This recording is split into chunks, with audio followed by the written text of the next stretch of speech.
បាទសួស្តីប្រិយមិត្តទាំងអស់គ្នាស្វាគមន៍មកកាន់ Channel SFM Recap នៅក្នុងវីដេអូនេះមានធ្វើការសម្រាយរឿងមួយរឿងគឺមានចំណាត់ជើងថា The Count of Monte Cristo បានចេញចំណាត់ដំណើររឿងរបស់យើងមានការវាបហាវិវយុទ្ធសងសឹកគ្នាល្អមើលយ៉ាងណានោះយើងតាមដានទស្សនាជាមួយនឹង admin ទាំងអស់គ្ន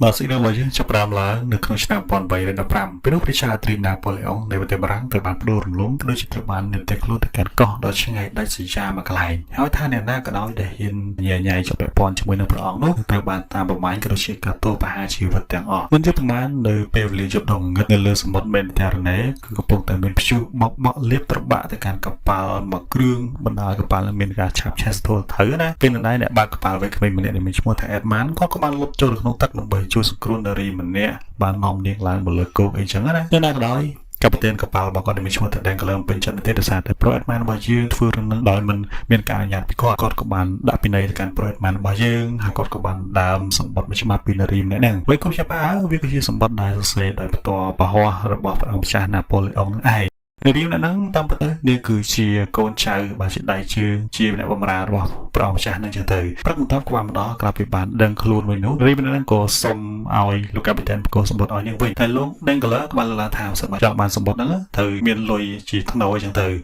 បើមិនចឹងទេគាត់ប្រកាសជាបកក្រាបនាងឲ្យនាងត្រូវបានគេចាប់ជាចំការទេនាងដោយគ្មានលុយកាក់មាសប្រាក់អីនោះនាងក៏បិទមាត់ចឹងទៅណាហើយទីផុតទៅកប៉ាល់ក៏បានចុះចតនៅក្នុងទីក្រុង Marseille មុនពេលដែលនាងចូលទៅក្នុងទីក្រុងនាងក៏បានអរគុណ Pro Adman របស់យើងបានជួយសង្គ្រោះជីវិតរបស់នាង Pro Adman របស់យើងក៏សុំសួរឈ្មោះនាងហើយនាងក៏លើកឡើងថានាងមានឈ្មោះថា Angeli ហើយក៏សុំឲ្យគាត់បំភ្លេចបាវត្តមានរបស់នាងក្នុងជីវិតរបស់គាត់ចឹងទៅបាទខ្ញុំបន្តពីនេះទៅឃើញថាម្ចាស់កប៉ាល់ដែលមានឈ្មោះថា Moral ក៏បានក៏ហៅ Pro Dangler និង Pro Adman របស់យើងទៅសួរនាំពាក់ព័ន្ធជាមួយនឹងការមកដល់យឺតយ៉ាវរបស់ពួកគេលោក Dangler ក៏បានបញ្យល់ថាដោយសារតែ Pro Adman ហ្នឹងវាទៅលុតទឹកជួយសង្គ្រោះជនមកស្គមមុខម្នាក់នៅក្នុងសមុទ្រណាតែនេះគឺធ្វើឲ្យខាតពេលវេលារបស់ពួកគេតែបើក៏ខ្ញុំបានលោក Moral នេះវិញគឺពេញចិត្តចំពោះការជួយសង្គ្រោះរបស់លោក Adman ហើយគាត់ក៏បានថ្កោលទោសទៅកាន់ Dangler នឹងគាត់ក៏បានបណ្ដេញ Dangler ចេញពីតំណែងកាពីតែននឹងក៏ប្រម៉ូតលោក Adman របស់យើងថាជាកាពីតែនវិញចឹងទៅដល់គ្រារី Pro Adman របស់យើងក៏យករឿងគាត់ឡើងតំណែងនឹងទៅប្រាប់នារីជាទីស្រឡាញ់របស់គាត់ដែលមានឈ្មោះថា Mercedes តំណែងពួកគេគឺមានលក្ខណៈលួចលាដោយសារតែយើងគឺមកពីគ្រួសារស្នុកស្ដំមានទ្រព្យសម្បត្តិដែលគាត់គឺត្រឹមតែជាអ្នកបើកកប៉ាល់ធម្មតាម្នាក់ណាតទៅពីនោះទៅគាត់ក៏បានទៅជួបជាមួយនឹងឪពុករបស់គាត់ដែលមានឈ្មោះថា Louis ជាអ្នកបម្រើម្នាក់ធ្វើការឲ្យគ្រួសារមកซึ่ง Louis នៅពេលណាក៏ហៅទឹកភ្នែកតែម្ដងចំពោះសមិទ្ធផលកូនប្រុសរបស់ខ្លួនហើយក៏សូមឲ្យកូនប្រុសរបស់ខ្លួនកុំភ្លេចគុណគ្រួសារមកដែលជួយផ្គត់ផ្គង់បានលុយកាក់សម្រាប់ឲ្យលោក Adman របស់យើងបានរៀនបានខ្លាចជាកងទ័ពជើងទឹកអីចឹងទៅជួបប្រហែលលោក Adman របស់យើងក៏បានទៅជួបជាមួយក្រុមគ្រួសារមកហ្នឹងជាពិសេសគឺគាត់មានមិត្តភក្តិម្នាក់ដែលមានឈ្មោះថា Fernand ជាកូនប្រុសនៃគ្រួសារមកហ្នឹងបើជាមិត្តភក្តិរបស់គាត់តាំងពីវ័យកុមារមកម្ល៉េះលោក Fernand ក៏បានញញឹមហើយក៏បានអបអរសាទរទៅកាន់លោក Adman របស់យើ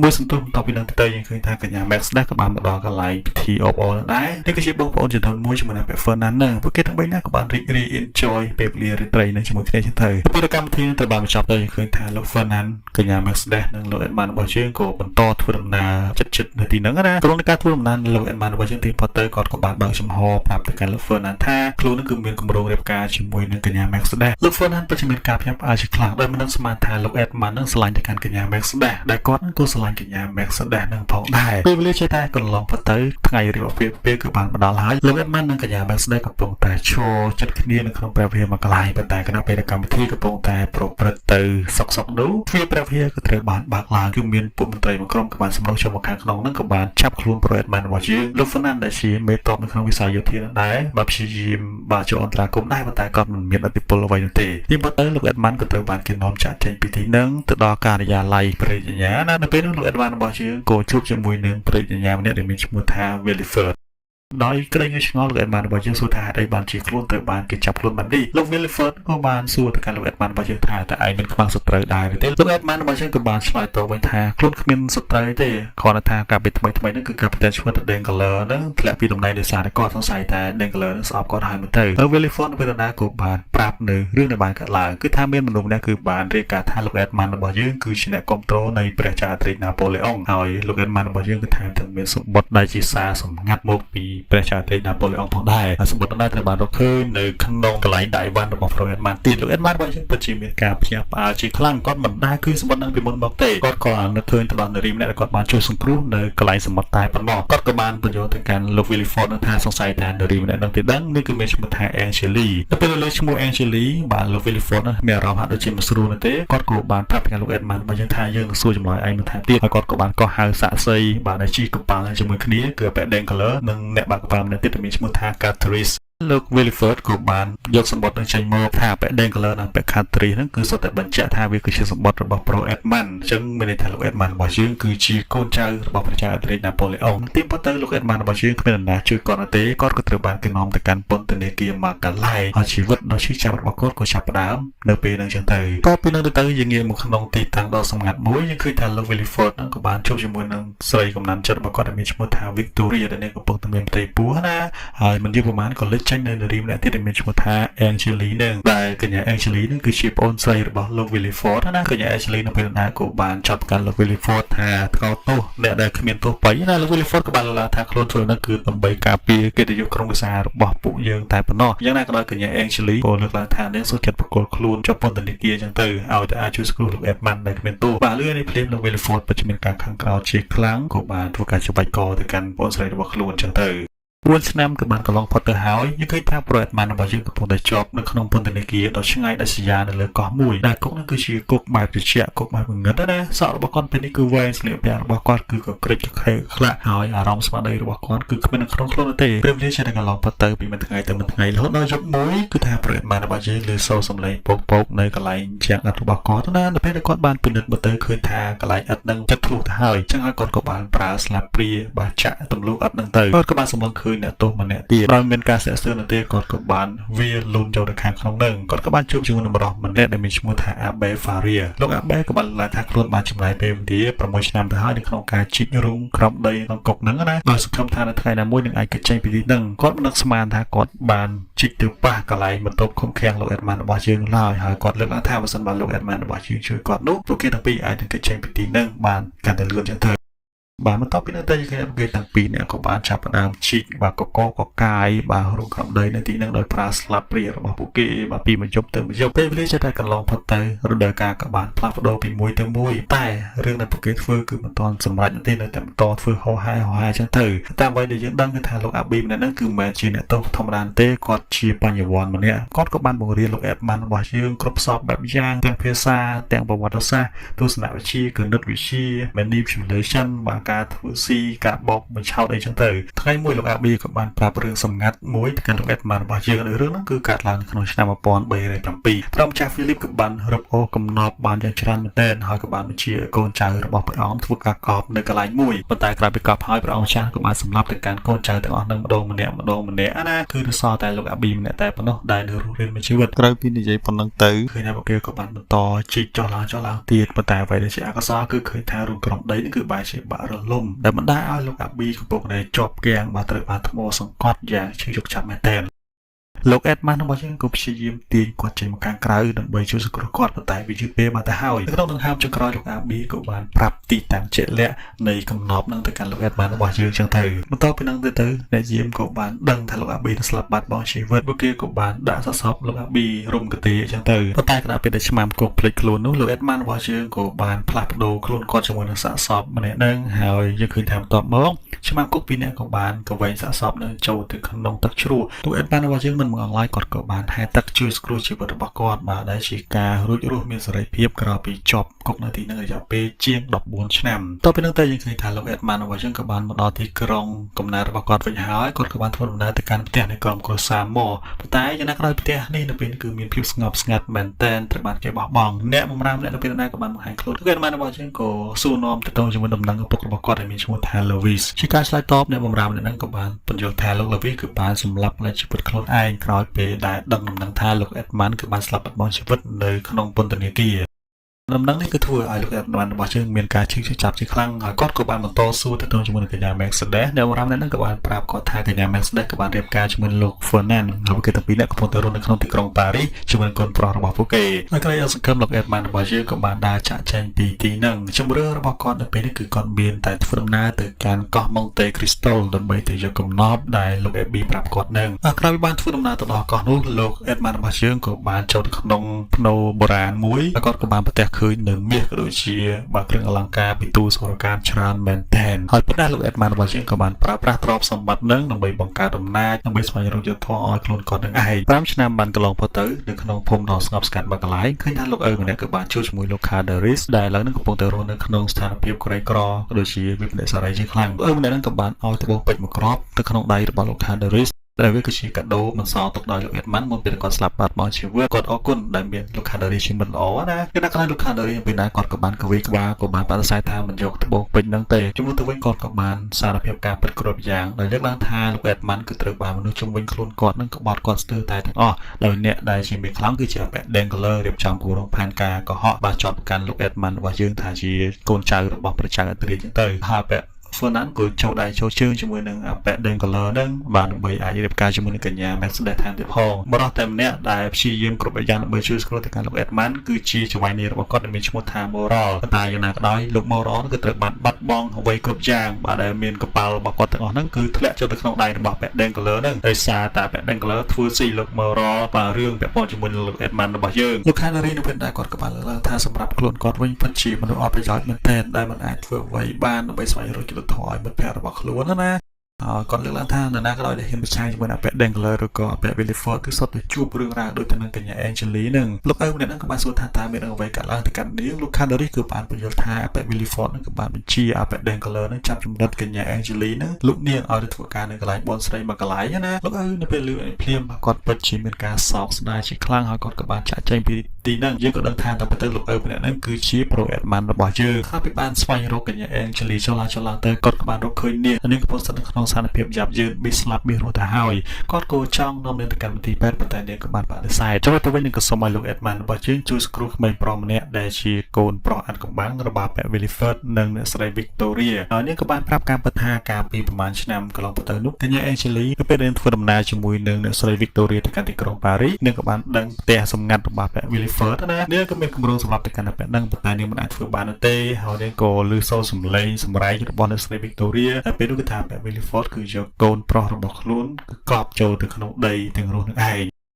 គណៈពេលដែលប៉ែនេះបានចាក់ចេញទៅនោះនាងក៏បានជីកយកអាហឹបនឹងក៏បានឃើញនៅក្មេងប្រុសដែលទើបតែកើតនឹងឯងដល់ឃើញនៅក្មេងនោះធ្វើឲ្យកញ្ញា Angeli នឹងបោះបង់គម្រោងការសងសឹកទៅកាន់ប៉ែ Villefort ដែលនាងសម្រេចចិត្តជួយសង្គ្រោះក្មេងម្នាក់នឹងវិញចឹងទៅក្មេងម្នាក់នឹងគឺត្រូវបាននាងយកទៅផ្ញើនៅកន្លែងមណ្ឌលកុមារកំព្រាមួយកន្លែងព្រឹកបន្ទាប់ក៏បានមកដល់ឃើញថាលោក Edmund របស់យើងក៏បានទៅកាន់កន្លែងមណ្ឌលកុមារកំព្រានឹងហើយគាត់ក៏បានជួបជាមួយនឹងក្មេងប្រុសម្នាក់នឹងក្មេងប្រុសម្នាក់ហ្នឹងគឺមានឈ្មោះថា Andrea លោក Edmund របស់យើងក៏បានប្រាប់ការពិតគ្រប់បែបយ៉ាងហើយក៏បានបញ្ចុះបញ្ចូលឲ្យក្មេងប្រុសម្នាក់ហ្នឹងគឺត្រូវតែខំប្រឹងរស់ក៏ដូចជាធ្វើការសងសឹកទៅកាន់បរិះម្នាក់ដែលព្យាយាមសម្លាប់ឯកាដែលឯងនៅតូចមកម្ល៉េះ5ឆ្នាំបន្ទាប់ពីនោះទៅគឺឃើញថាលោក Fernand នេះវិញគឺបានលាឈប់ពីការងារយោធានឹងហើយគាត់ក៏បានក្លាយទៅជាអ្នកនយោបាយចឹងទៅបាទនៅក្នុងកម្មវិធីលាលែងពីតំណែងគាត់នឹងនោះគឺថាអ្នកស្រី Mercedes និងកូនប្រុសរបស់ពួកគេដែលមានឈ្មោះថា Bert កំពុងតែឈរយ៉ាងមានមោទនភាពមែនទែនស្ថិតនៅពីចម្ងាយលោក Edmund របស់យើងក៏បានសម្លឹងមើលទៅកាន់ពួកគេទាំង3បាទដោយក្តីឈឺចាប់មែនទែនតែម្ដង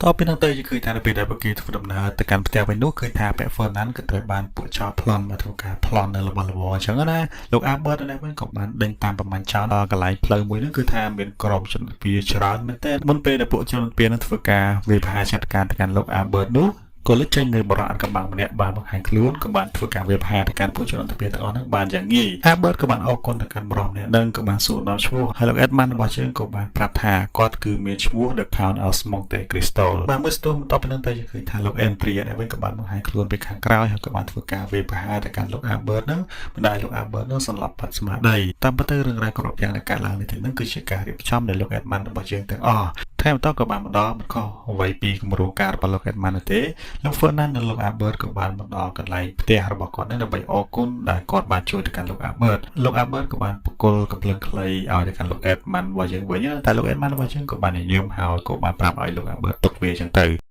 បាននៅពេលដែលបានចូលដល់ក្នុងផ្ទះលោកអេដម៉ាន់របស់យើងក៏បានបង្ហាញអាវុធយុទ្ធភ័ណ្ឌជាច្រើនតែដែលវាគឺជាកំភ្លើងបែបចាស់ៗណាបន្ទាប់ពីនោះទៅពួកគេក៏បានវឹកហាត់សមបាញ់កំភ្លើងជាមួយគ្នាពេលនោះឃើញតែលោក Fernand ពិតជាមានការព្យាបាលចំពោះទ្វេដៃបាញ់កំភ្លើងរបស់ Pro Edman យើងមិនយូរប៉ុន្មានលោក Fernand ក៏បានប្រាប់ថាគាត់ត្រូវរវល់ហើយត្រូវចាក់ចេញពីទីហ្នឹង Albert ចង់នៅក៏នៅចឹងទៅហើយមិនចាក់ចេញនឹងដែរគាត់ក៏អញ្ជើញលោក Edman របស់យើងទៅចូលរួមពិធីបបបាញ់សត្វអីចឹងណាលោក Edman របស់យើងដំបូងឡើងគាត់ក៏បានបដិសេធដោយបញ្យល់ថាគាត់ត្រូវតែរៀបចំកម្មវិធីឲ្យព្រះអង្គម្ចាស់មកពីប្រទេសអ៊ីតាលីបានដោយមកលេងទីនេះណាតែលោក Fernand នៅតែទទឹងមានអ្នកហើយសូមឲ្យព្រះអង្គម្ចាស់អ៊ីតាលីនឹងបានទៅជាមួយចឹងទៅទីប៉ុន្តែលោក Edman របស់យើងក៏យល់ព្រមហើយបន្ទាប់ពីនោះទៅ Pro Albert ក៏លឺសូរសំឡេងច្រៀងនៅចន្ទលើពេលណាគាត់ក៏បានសម្លឹងឃើញនារីវ័យក្មេងម្នាក់ដែលកំពុងតែលេងឧបករណ៍តន្ត្រីផងច្រៀងផងលោក Edman របស់យើងក៏បានមកដល់ហើយក៏បានណែនាំនាងទៅកាន់លោក Albert នេះគឺមានឈ្មោះថា Haiti ជាកូនស្រីចំរបស់គាត់លោក Albert នៅពេលនោះដែរពិតជាមានការចាប់អារម្មណ៍ចំពោះសម្រស់របស់នាងមែនតើសូមការអនុញ្ញាតពីលោក Edman របស់យើងដើម្បីជួបនាងលោក Edman របស់យើងក៏យល់ព្រមប៉ុន្តែសូមឲ្យ Albert នៅឆ្ងាយពីនាងបន្តិចសារតែ Haiti នេះគឺជួបរឿងរ៉ាវជីវិតធ្ងន់ធ្ងរមែនតើឪពុករបស់នាងក៏ត្រូវបានគេធ្វើឃាតនាងក៏ត្រូវបានគេលក់ឲ្យខ្លាយទៅជាក្មេងទេសកលតាំងពីតូចណាក៏បានស្នាប់ប៉ុណ្ណឹងទៅលោក Albert ក៏សម្រេចចិត្តចាក់ចេញពីទីហ្នឹងទាំងមិនអស់ចិត្តនឹងឯងហើយគុំចាប់រកដែរថាតាមពិតឪពុករបស់កញ្ញា Haiti នេះក៏ត្រូវបានសម្លាប់ដោយពាក់ Fernand ឪពុករបស់លោក Albert នឹងឯងមួយសប្តាហ៍បន្ទាប់ពីនឹងទៅឃើញថាលោក Edman Pro Entria ក៏បានចូលរួមពិធីបបបាញ់សត្វជាមួយគ្នានៅចំពោះមុខមហាជនទាំងឡាយលោក Edman របស់យើងក៏បានណែនាំលោក Entria ថាជាព្រះអង្គម្ចាស់មកពីប្រទេសអ៊ីតាលីណាពេលណាលោក Entria ក៏បានសម្លឹងឃើញឪពុកម្កាយរបស់គាត់ជាលើកទី1គឺប៉ា Williford ជាបរិមអ្នកដែលបានកប់គាត់ទាំងរស់កាលគាត់នៅក្មេងនឹងឯងទៅពេលនោះទៅគឺតែលោក Fernand វិញក៏បានណែនាំភរិយារបស់ខ្លួនឲ្យជួបជាមួយនឹងលោក Edman របស់យើងអ្នកស្រី Max ដែលក៏លើសូរសំឡេងរបស់លោក Edman វិញនោះបេះដូងរបស់នាងហាក់ដូចជាជាប់កែងយ៉ាងម៉េចទេនាងហាក់ដូចជាចំណាំគាត់បានណាប៉ុន្តែ Pro Albert នេះវិញក៏បានមកផ្ដាច់ចង្វាក់អារម្មណ៍របស់នាងដោយណែនាំតាមតាណាអញ្ចឹងទៅបាទពេលល្ងាចមួយក៏បានបណ្ដាញឃើញថា Paden Color ក៏បានរៀបចំកម្មវិធីជប់លៀងមួយក៏បានអញ្ជើញឲ្យ Pro Edman លោក Entria និងកញ្ញា Haiti បានជាភ្ញៀវកិត្តិយសកំឡុងពេលដែលលោក Fernand វិញក៏បាននិយាយរឿងរ៉ាវដែលកើតឡើងកាលពីពេលថ្មីនេះគឺមានកសែតដ៏ធំមួយដែលមានឈ្មោះថា Airfear គឺទើបត្រូវបានទិញដោយបរិសុទ្ធជាតិអង់គ្លេសម្នាក់ដែលមានឈ្មោះថា Halifax លោក Edman របស់យើងពេលណាគាត់ក៏ប្រតិកម្មយ៉ាងរហ័សចឹងទៅគាត់បានលើកឡើងថាពាក្យ Halifax ហ្នឹងគឺជាគូបដិបត្តិរុស្ស៊ីក៏ដូចជាអក្រិតជនម្នាក់ដែលប្រកាសខាងខកក៏ដូចជាបំផន់បានបញ្ចុះបញ្ចូលមហាជនតាមរយៈព័ត៌មានខ្លាំងៗអញ្ចឹងណាតទៅតែឃើញថាគណៈពេលដែលភ្ញៀវទាំងឡាយបានចាក់ចេញពីទីនឹងបន្តនោះ Pro Albert ក៏បានចុះទៅក្បែរកញ្ញា Haiti ក៏បានហុចផ្លិតដែលនាងផ្លិចណានៅពេលដែល Pro Edman របស់យើងក៏អញ្ជើញឲ្យ Pro Albert ចូលរួមកម្មវិធីញ៉ាំអាហារពេលល្ងាចជាពិសេសមួយដែលគាត់រៀបចំឡើងនឹងតែកម្មវិធីហ្នឹងគាត់ក៏អញ្ជើញបានលោក Den Color និងក្រុមគ្រួសារ Williford ផងដែរនៅតាមផ្លូវធ្វើដំណើរទៅផ្ទះវិញនោះកញ្ញា Haiti ក៏បានឃើញសារសម្ងាត់មួយនៅលើផ្លិតរបស់នាងនឹងឯងវាគឺជាអក្សររបស់ Pro Albert ដែលសូមឲ្យនាងទៅជួបគាត់នៅក្នុងសួនច្បារមួយកន្លែងថ្ងៃបន្ទាប់ក៏បានបណ្ដាញឃើញថាកញ្ញា Haiti ក៏បានទៅជួបជាមួយនឹង Pro Albert នឹងពួកគេក៏បាននិយាយគ្នាយ៉ាងយូរមែនតើរហូតទីប៉ុន្តែកញ្ញា Haiti ក៏បានដឹងថា Albert នឹងពិតជាមានការស្រឡាញ់ពិតប្រាកដចំពោះនាងមែនតើតទៅទៅកញ្ញា Haiti ក៏បានត្រឡប់មកដល់ផ្ទះវិញដើម្បីទៅចូលរួមកម្មវិធីញ៉ាំអាហារពេលល្ងាចរបស់ Pro Edman ណាពេលណានាងក៏បានដឹងថាអ្នកដែលចូលរួមក្នុងកម្មវិធីហ្នឹងគឺមិនមាន Albert និងដែរទេដែលធ្វើឲ្យនាងពិតជាមានការខកចិត្តជាខ្លាំងគឺមានត្រឹមតែលោក Fernand តែប៉ុណ្ណោះលោក Edman របស់យើងនៅពេលនោះក៏កត់សម្គាល់ឃើញអាការៈរបស់នាងហើយក៏បានប្រាប់ទៅកាន់នាងឲ្យបន្តផ្ដោតអារម្មណ៍ទៅលើបេសកកម្មនៃការសងសឹកគឺមិនមែនផ្ដោតទៅលើមនុស្សចេតនាអ្វីឡើយនេះណាគឺថាលោក Edman របស់យើងក៏សម្រេចចិត្តជ្រើសរើសទីកន្លែងមួយដើម្បីញ៉ាំអាហារពេលល្ងាចគឺជាទីកន្លែងដែលពាក់ Williford ធ្លាប់បានកប់សាកសពកូនប្រុសរបស់ខ្លួនទាំងរស់នឹងឯងពេលដែលលោក Williford និងអ្នកស្រី Victoria បានមកដល់ទីនោះពួកគេពិតជាមានការភ្ញាក់ផ្អើលមែនទែនកំឡុងនៃការញ៉ាំអាហារពេលដែលលោក Edman របស់យើងក៏បានបញ្យល់ថាគាត់បានទិញផ្ទះនឹងក្រោយពេលគាត់បានលើពាក្យឆាមរាមដល់គួររន្ធត់មួយពាក្យឆាមរាមគឺពាក្យបនជាមួយនឹងអ្នកមានទ្រព្យសម្បត្តិម្នាក់ដែលបានកប់កូនប្រុសរបស់ខ្លួនទាំងរស់ណាលោក Williford និងអ្នកស្រី Victoria នៅពេលដែលក៏បានបង្ហាញអាការៈស្លេកស្លាំងមានការព្រួយបារម្ភខណៈពេលលោក Den Color នេះវិញក៏បានអង្គុយដោយមានភាពងឿឆ្ងល់បើចង់ស្ដាប់បន្ថែមទៀតលោក Edman ក៏បន្តលើកឡើងទៀតថាគាត់បានជីកហឹបឈើមួយចេញពីកន្លែងសួនច្បារណាហើយយប់ប្រហែលគាត់ក៏បានបង្ហាញនៅហឹបនឹងតែអ្វីដែលគាត់ផ្សាប់នៅពេលដែលគាត់បានបើកហឹបនឹងឲ្យគ្រប់គ្នាឃើញនោះបាទវាមិនមែនជាក្រុងឆ្អឹងអីទេគាត់តែជាកណាត់តែប៉ុណ្ណោះแล้วនេះគឺធ្វើឲ្យលោក Williford និងអ្នកស្រី Victoria មានការធូរចិត្តអីចឹងទៅបន្តក៏បានមកដល់ឃើញថាលោក Williford ក៏សម្រេចចិត្តបើការស៊ើបអង្កេតពាក់ព័ន្ធជាមួយនឹងប្រវត្តិរបស់ Pro Edman យើងណាគាត់ក៏បានស្ងាត់ទៅជួបជាមួយលោក Halifax ដែលជាគូបដិបត្តិរបស់លោក Edman បាទចង់ដឹងអំពីប្រវត្តិពិតប្រាកដរបស់លោក Edman លោក Halifax នៅពេលនោះដែរក៏បានប្រាប់ថាខ្លួនស្អប់ Pro Edman មែនតើដោយសារតែ ធ្វើចំនួនប្រឆាំងគ្នាតាំងពីនៅប្រទេសអ៊ីតាលីមកម្ល៉េះលោក Wilford ក៏បានសួរថាតើលោក Edmund ម្នាក់ហ្នឹងគឺជាអ្នកដែលមានទ្រព្យសម្បត្តិពិតប្រាកដឬក៏យ៉ាងណាលោក Halifax ក៏បាន confirm ថាអូអាប៉ែហ្នឹងគឺជាបរិសុទ្ធដែលមានបំផុតនៅក្នុងប្រទេសអ៊ីតាលីហើយបាទស្ដាប់លើប៉ុណ្ណឹងទៅលោក Wilford ហ្នឹងក៏ចាក់ចែងពីនឹងឲ្យសង្ឃឹមថានឹងធ្វើស៊ីទ្រព្យសម្បត្តិលោក Edmund របស់យើងឲ្យខ្ទេចខ្ទីនឹងឯងតែអ្វីដែលលោកមិនដឹងគឺថាតាមពិតទៅលោក Halifax ហ្នឹងគឺជាលោក Edmund នឹងផងដែរបាទប្រហែលថ្ងៃបន្ទាប់ពីនឹងទៅឃើញថាសារព័ត៌មានរបស់លោក Halifax ហ្នឹងក៏បានចុះផ្សាយនៅព្រឹត្តិការណ៍ដែលគួរឲ្យភ្ញាក់ផ្អើលមួយគឺថាកប៉ាល់ទាំង live របស់លោក Dankler នៅក្នុងទីក្រុង Baxi គឺត្រូវបានគេប្លន់ឲ្យហើយដែលនេះគឺធ្វើឲ្យភាគហ៊ុននៃក្រុមហ៊ុនរបស់លោក Dankler នឹងមានការថយចុះបាទដួលរលំតែម្ដងតែយ៉ាងណាក៏ដោយលោក Ferdinand គឺទទួលដំណឹងពីផាយោធារបស់គាត់ថាកប៉ាល់របស់ Dankler ហ្នឹងគឺមិនបានបាត់បង់ទៅណាទេអញ្ចឹងមានន័យថាសារព័ត៌មានរបស់លោក Halifax ហ្នឹងគឺគាត់តែចង់បាត់ផ្សាយបោកកុហកណាលោក Wilford ពេលណាក៏សូមឲ្យលោក Dankler នឹងធ្វើការប្តឹងទៅកាន់លោក Halifax ដែលផ្សាយព័ត៌មានคล้ายៗប៉ុន្តែជាមួយគ្នាដែរលោក Dankler ក៏ឃើញថាវាគឺជាឱកាសដ៏ល្អមែនតើគាត់ចង់ប្រម៉ូទទិញភាគហ៊ុនក្រុមហ៊ុនរបស់គាត់ទាំងអស់នៅក្នុងតម្លៃថោកណា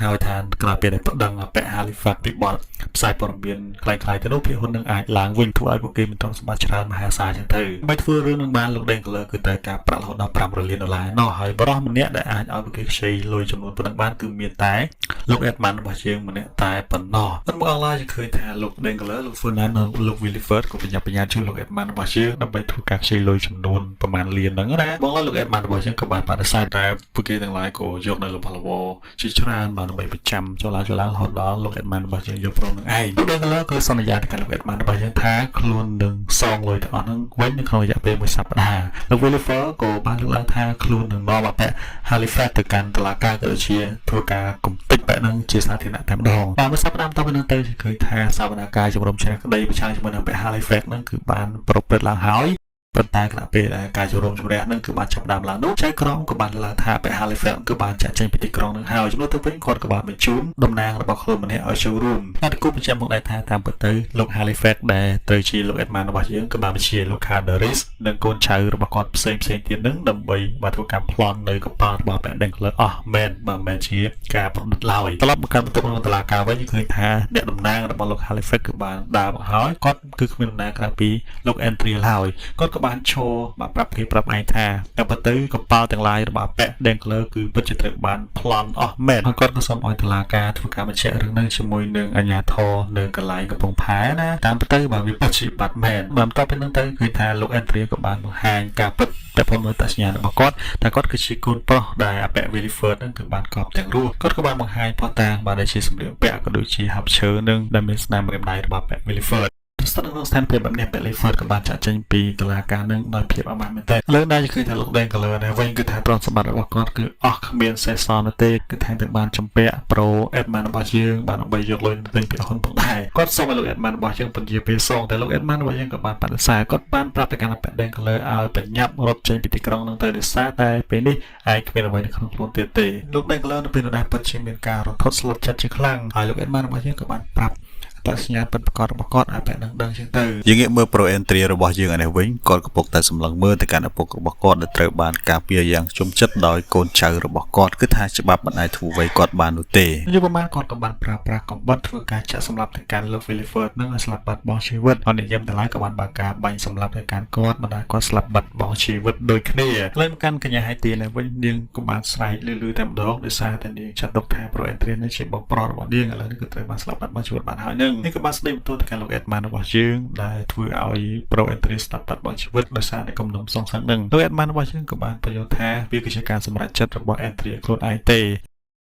េតើពីនោះទៅគឺអ្នកកញ្ញាហៃទីក៏បានសរសេរសម្បត្តិមួយច្បាប់ទៅកាន់ Pro Albert ប្រាប់ Pro Albert នឹងស្ថិតនៅឆ្ងាយពីនាងប៉ុន្តែ Pro Albert នេះវិញដែលមានការស្រឡាញ់ទៅកាន់នាងនោះគាត់មិនខ្វល់ទេគាត់ក៏បានបញ្ញាធ្វើអំណាចទៅកាន់ផ្ទះរបស់នាងសារភាពក្តីស្រឡាញ់របស់គាត់ទៅកាន់នាងគាត់ក៏បានប្រាប់នាងឲ្យរត់ចាក់ចេញពីទីនេះដើម្បីចាប់ផ្ដើមជីវិតរស់នៅជាមួយគ្នាប៉ុន្តែខណៈពេលដែលពួកគេមិនទាន់ចាក់ចេញទៅផងនោះលោក Edmund វិញក៏បានបង្ហាញខ្លួនរៀបរៀងផ្លូវរបស់ពួកគេគាត់ក៏បានបញ្ជាឲ្យកញ្ញាហៃទីនឹងប្រាប់ការពិតគ្រប់បែបយ៉ាងទៅកាន់ Pro Albert តែក្តីសេះស្ទើរកញ្ញាហៃទីក៏បានប្រាប់រឿងរ៉ាវគ្រប់បែបយ៉ាងហើយនាងក៏ជាព្រះ នាងមកពីប្រទេសទូគីឪពុកម្ដាយរបស់នាងត្រូវបានលោក Fernand ដែលជាឪពុករបស់លោក Albert នឹងសម្លាប់ណានាងលើកឡើងថានាងមកទីក្រុងប៉ារីសដើម្បីធ្វើការសងសឹកទៅកាន់លោក Fernand លើកនេះភ្លាមលោក Albert ពិតជាមានការផ្ទះផ្អើលជាខ្លាំងគាត់ក៏បានសម្លឹងមើលទៅកាន់ប្រូ Edmund ដោយដឹងច្បាស់ណាស់ថាគាត់ត្រូវបានលោក Edmund របស់យើងធ្វើស៊ីតាំងពីដើមមកម្ល៉េះបាទជាមួយនឹងកំហឹងលោក Albert ក៏មកអួរលោក Edmund របស់យើងវាយមួយស្មើណាតែកញ្ញាហៃទីនេះវិញគឺសូមឲ្យលោក Edmund របស់យើងកុំធ្វើបែបហ្នឹងអីលោក Edmund មកស្ដាប់នាងឡើយគាត់ក៏យកព្រមវាយគ្នាជាមួយនឹងព្រះ Albert នៅព្រឹកស្អែកអញ្ចឹងណា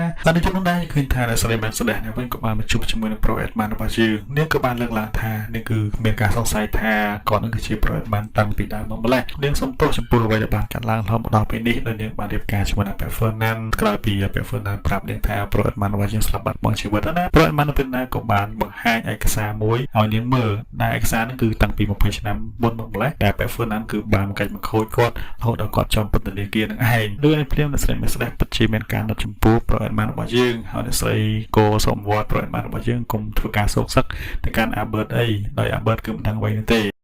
លោក Edmund របស់យើងក៏បានបដិសេធគាត់មិនព្រមធ្វើមែនទេគាត់ត្រូវតែធ្វើការវិភាគជាមួយនឹងព្រះ Albert នៅព្រឹកស្អែកនឹងឲ្យបានព្រឹកបន្ទាប់ក៏បានមកដល់ការណាត់គ្នាប្រយុទ្ធរវាង Albert និង Edmund គឺបានមកដល់ពេលវេលាហើយ Albert ក៏បានទាញកំភ្លើងខ្លីចេញមកជាមួយដៃញញមិនហ៊ានបាញ់ទេលោក Edmund របស់យើងនេះវិញមានចិត្តស្ងប់មែនតែនប៉ុន្តែគាត់ធ្វើជាបាញ់ខុសដូចគ្នា Albert នៅពេលនោះពិតជាមានការផ្ទះផ្អើលជាខ្លាំងហើយការបាញ់រឿងពួកគេទាំងពីរនាក់ក៏ត្រូវបានបញ្ចប់ត្រឹមហ្នឹងណា Edmund របស់យើងនៅពេលនោះគាត់ក៏បានដើរចាក់ចែងពីទីហ្នឹងដែលមិនធ្វើអ្វីទៅកាន់ប្រូ Albert នោះទេក្រោយពីនោះទៅលោក Edmund របស់យើងក៏បានត្រឡប់មកដល់ផ្ទះវិញជួបជាមួយនឹងកញ្ញាហៃទីតាមពិតទៅលោក Edmund របស់យើងគឺទុកជីវិតឲ្យប្រូ Albert ហើយគាត់បានជាផ្សព្វផ្សាយព័ត៌មានคล้ายៗថាលោក Albert នឹងស្លាប់បាត់បង់ជីវិតណាក្រោយពីគ្រប់គ្នាសន្និដ្ឋានថាប្រូ Albert ស្លាប់បាត់បង់ជីវិតប្រូ Edmund របស់យើងក៏សូមឲ្យប្រូ Albert និងកញ្ញាហៃទីធ្វើដំណើរកិច្ចចេញពីទីនឹងជាមួយគ្នាដើម្បីចាប់ផ្ដើមជីវិតថ្មីរបស់ពួកគេចឹងទៅបាទកញ្ញាហៃទីក៏បាននឹងពិតជាមានការរីករាយមែនទែនចំពោះការរៀបចំរបស់ប្រូ Edmund ជាមួយគ្នាដែរអ្នកស្រី Max ដែរដោយសារតែដឹងរឿងរ៉ាវដ៏ខ្មៅងឹតនៃស្វាមីរបស់នាងនោះតែប៉ុន្តែអ្នកស្រីក៏